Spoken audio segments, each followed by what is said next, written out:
Okay, we're going to talk about the difference between linear and circular permutations. The first thing you really need to know is that permutation, order is important. And when you see, I can't even spell. All right, this spells order. Order is important and the word you see a lot with permutation is arrangement.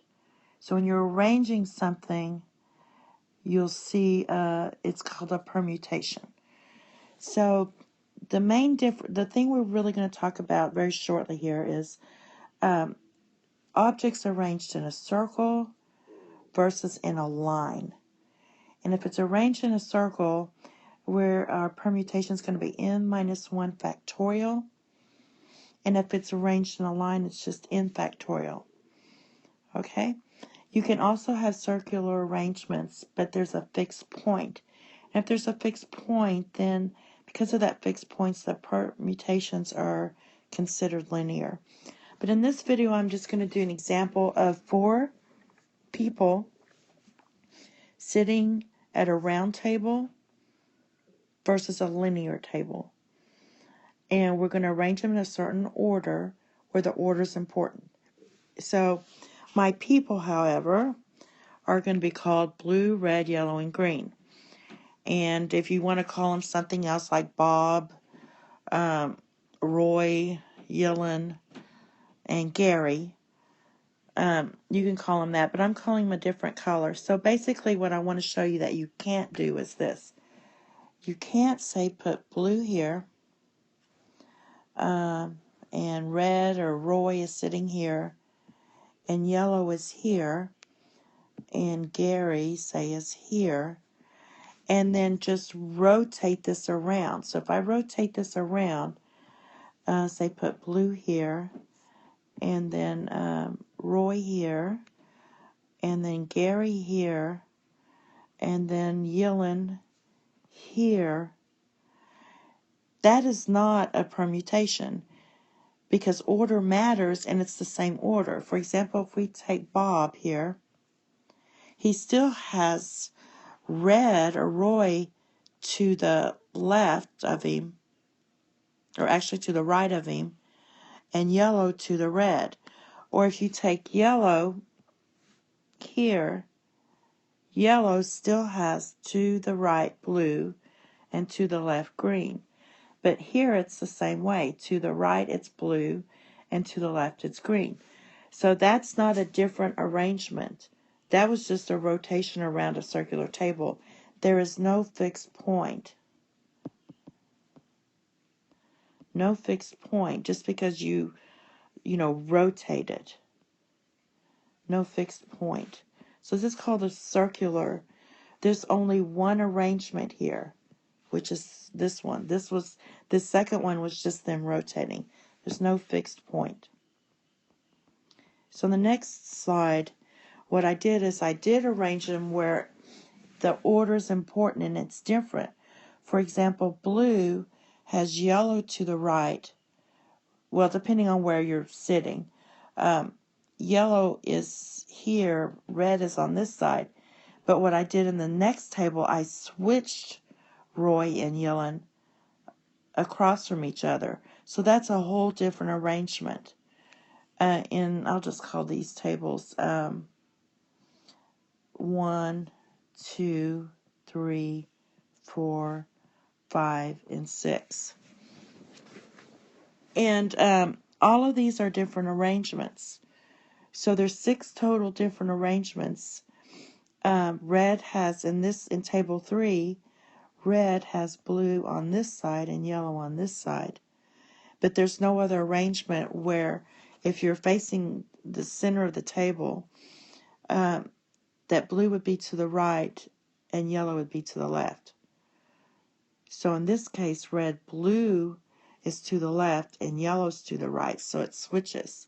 So if there's a total of 4 people, or 4 colors in this case, we have 4 minus 1 factorial.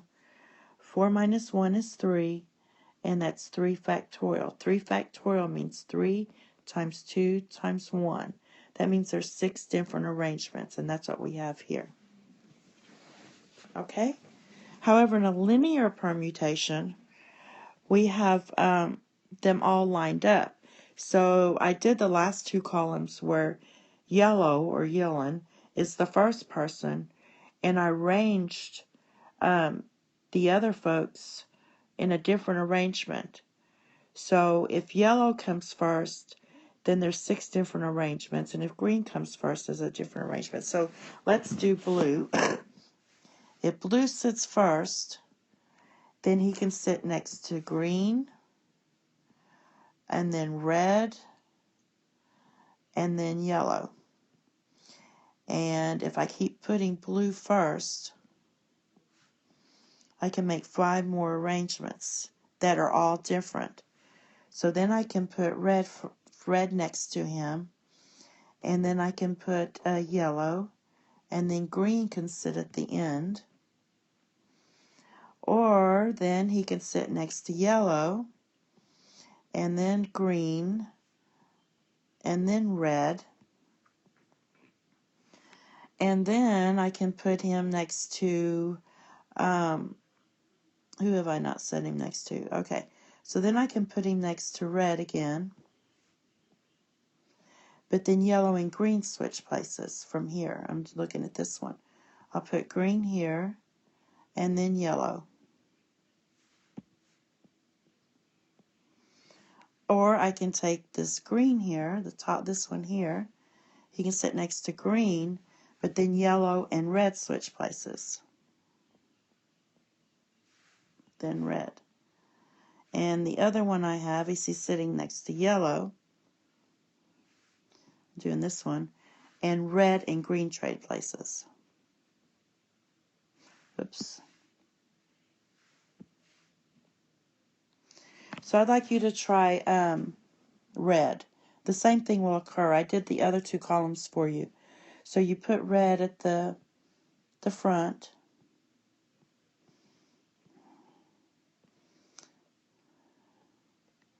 And I actually, on this set, I did a set notation here. So you can do the sets or whatever. And do the 6 different arrangements. And if you notice, we have 4 columns and 6 rows. That's 6 by 4. So that's 24 different arrangements. So you could actually just do 6 times 4. And that would give you 24. But the way that with the permutations is, since it's linear, we have 4 people. So since it's linear, we're just going to do n factorial, which is 4 factorial. So that would be 4 times 3 times 2 times 1 is 24 different arrangements. As opposed to our circular,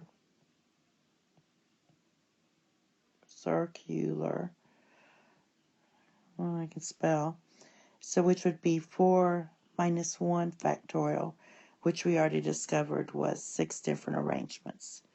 So 6 arrangements versus the 24. This is n minus 1. So that's the difference between linear and circular arrangements. The next video I'm going to talk about is more in depth on permutations, and we're also going to talk about permutations where not all the objects are distinguishable.